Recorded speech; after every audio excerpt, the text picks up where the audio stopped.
cost of a sausage roll has gone up by 25%. So that is something that everyone can relate to. I need some evidence on this. How do you know sausage rolls have gone up by 25%? What's going on is, as you rightly said, we are heading into a Reeves session. The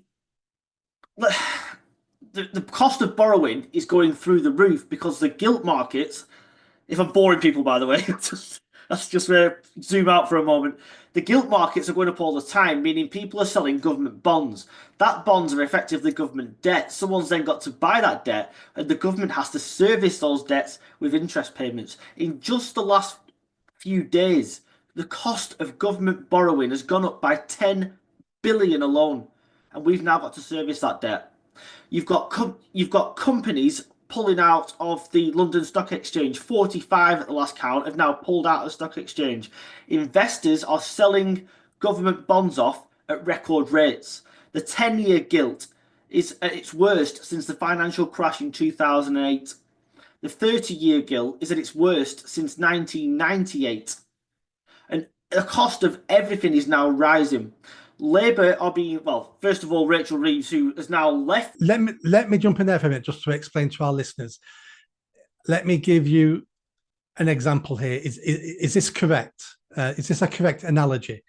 So imagine you've got a mortgage. Our country has a mortgage, and that mortgage rate is going up and going up, going up. So therefore, you have to pay more money to the mortgage to service the interest on your mortgage. So therefore, as an individual, you have less money to spend on the things you want to spend on because you're spending more of your money on that mortgage all the time.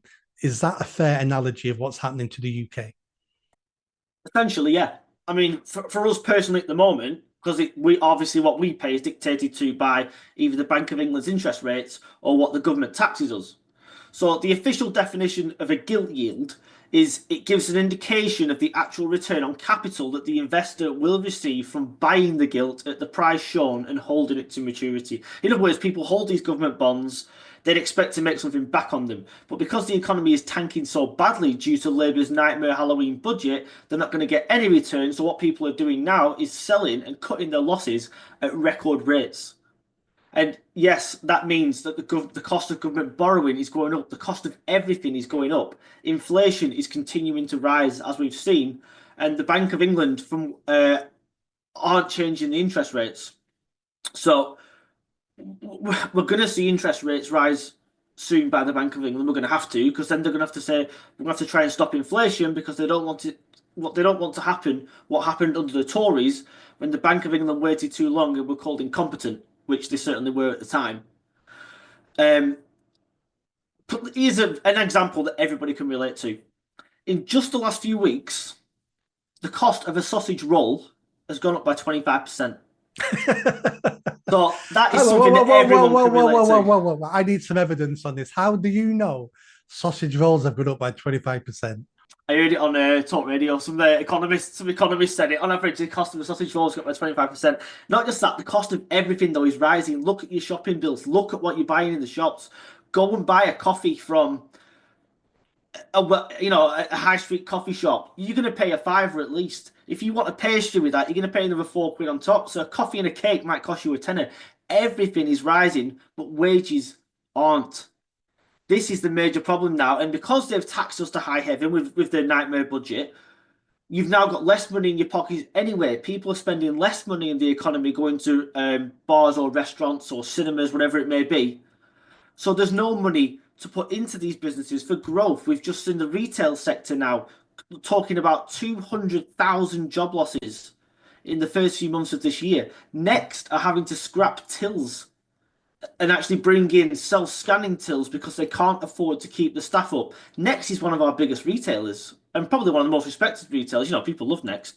And they're having to close stores as well. And this again comes down to tax rises when they said they weren't going to tax working people. Instead, oh no, we'll be smart arses. We'll tax the employers' national insurance contributions.